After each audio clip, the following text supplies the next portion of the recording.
8 orange cheeses you should question, and 2 real ones. Question the label. Decode your plate. Here's something almost nobody stops to think about. That glossy orange slice melting on your burger, the smooth sauce on your nachos, the stuff that sprays out of a can. We all call it cheese. But a huge amount of the bright orange cheese in the average grocery store isn't legally allowed to simply call itself cheese, and the label quietly admits it. It's an engineered product built to melt perfectly and last a long time, borrowing the good name of cheese along the way. At Culinary Cipher, we believe the truth is usually hiding in plain sight. Every ingredient tells a story, every label is a clue, and the package almost always tells you exactly what you're buying, if you know how to read it. So before you unwrap another slice, let's question what that orange really is. The whole thing hinges on a few careful words. Real cheese has a legal standard, and when a product can't meet it, the law forces it to change its name to something like cheese product, cheese food, or pasteurized processed cheese. Those phrases are the confession, printed right on the front. And that famous orange color? It's not a sign of cheddar richness. It's usually just added coloring. Once you learn to read past the color and catch those words, the whole aisle looks different. Let's question the 8 to watch, and then the 2 actually worth reaching for. Number 1, the individually wrapped singles. Those classic orange slices are the poster child here. Number 4, the cheese powder in boxed mac and cheese. That vivid orange powder you stir into macaroni is usually a mix of some dried cheese with whey, colorings, and flavorings.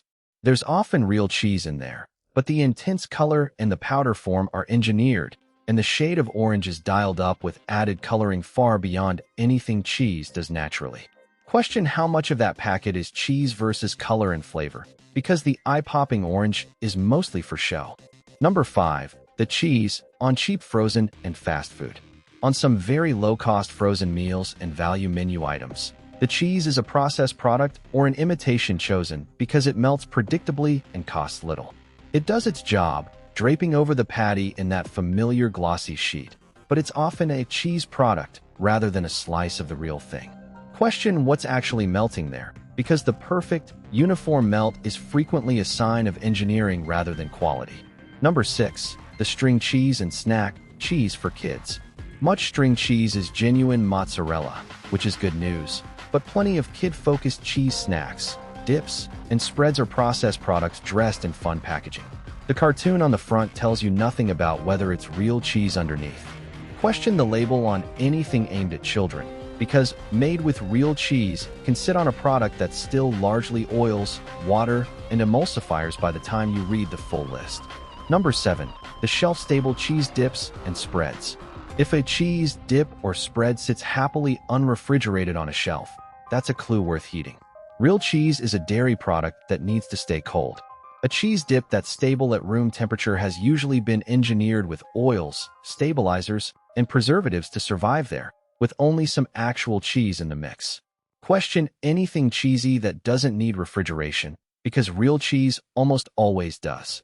Number 8, the deep orange cheese-like color itself as a trust signal. Here's the trap that works in reverse. We've been trained to see deep orange as cheesy and rich, so an intensely orange product feels more like real cheese, when in fact that color is just added annatto or other coloring. Real cheddar is naturally pale, and its orange is cosmetic. So question the instinct that orange equals cheese, because the color is a marketing choice, not proof of a single curd of real dairy. Now let's be completely fair, because the goal is to read labels, not to fear the orange. Processed cheese isn't dangerous, and it exists for genuinely good reasons. It melts into that perfect, silky layer that real cheese struggles to match on a burger. It doesn't separate in a sauce, and it lasts a long time for a low price. If you love a classic diner cheeseburger or a bowl of nachos, processed cheese is arguably the right tool for the job. The point isn't to shame it. It's to be honest about what it is, so you're choosing it deliberately rather than believing it's the same as a slice cut from a real block. And that orange color deserves one more honest word, because it's the most misunderstood part of the whole story. Annatto, the coloring most often used, comes from the seeds of a tropical plant, and it's been used to color cheese for centuries. It's not harmful, and it's not a modern chemical trick. The only thing worth understanding is that it's purely for appearance. Cheese isn't naturally that color, So the shade of a product tells you nothing about its quality or how much real cheese it contains. A pale cheese can be far more real than a bright orange one. Judge by the words, never by the color. One easy place to sidestep the whole question is the deli counter, and it's worth knowing the trick. When you ask for sliced cheese at the deli, you can look at the block it's being cut from and often see the label, so you know whether you're getting real Colby, cheddar, or provolone rather than a wrapped processed product. Freshly sliced deli cheese from a real block is usually genuine cheese. It costs about the same as the packaged singles, and it tastes noticeably better on a sandwich. The same goes for buying a wedge or block and slicing it at home. It takes a few seconds more than tearing open a plastic-wrapped single, but you get real cheese and full control over the thickness, and you completely skip the oils and emulsifying salts. For most everyday uses, that small switch is the easiest upgrade in the entire dairy aisle. So here are two real ones worth reaching for. First, real sliced cheese cut from a block. Instead of processed singles, look for slices or a block you slice yourself, where the label simply says cheese with a short list: milk, cultures, salt, enzymes. Cheddar, Colby, Swiss, provolone, whatever you like, in its genuine form. It still melts wonderfully on a sandwich, and you skip the added oils and emulsifying salts entirely. The single word cheese and a short label are your whole guarantee. Second, buy a block and melt it properly for sauces. For nachos or mac and cheese, you can make a real cheese sauce from actual cheese by melting it gently with a little starch and milk, the classic technique that keeps real cheese from separating. It takes a few extra minutes, but you get genuine cheese flavor with ingredients you can name, instead of a stabilized orange product. When you want the sauce and the real thing, a block plus a simple technique beats the jar every time. Here's the quick rule to carry into the store. The front will shout, cheese, and the color will look convincingly cheesy, but ignore both. Flip it over and hunt for the single word cheese versus the giveaways product, food, and process. Check whether real cheese and milk lead the list or whether oils, water, and emulsifying salts have moved in. The moment you see pasteurized processed cheese product, you know exactly what you're really holding. It isn't dangerous and nobody's saying skip the cheeseburger. The point is simpler than that.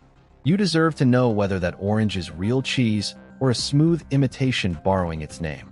You don't need to toss every slice in the fridge tonight. Just flip the package next time you're standing in that aisle. The word cheese, a short ingredient list, milk leading, and never trusting the color. That's the whole question. So go check the orange cheese in your fridge right now. Look for the words product or food and tell me in the comments what it really says. I genuinely want to know how many of you discover your cheese isn't legally cheese. That's the mission behind Culinary Cipher. Not to tell you what belongs in your shopping cart, but to give you the knowledge to decide for yourself. Marketing can shape expectations, but the ingredient list tells the real story. When you learn to recognize the language behind the label, you stop shopping on assumptions and start shopping with confidence. Question the label. Decode your plate. Because every ingredient is a clue, every label tells a story, and the smartest food choices begin with understanding what's really inside. We'll see you in the next investigation.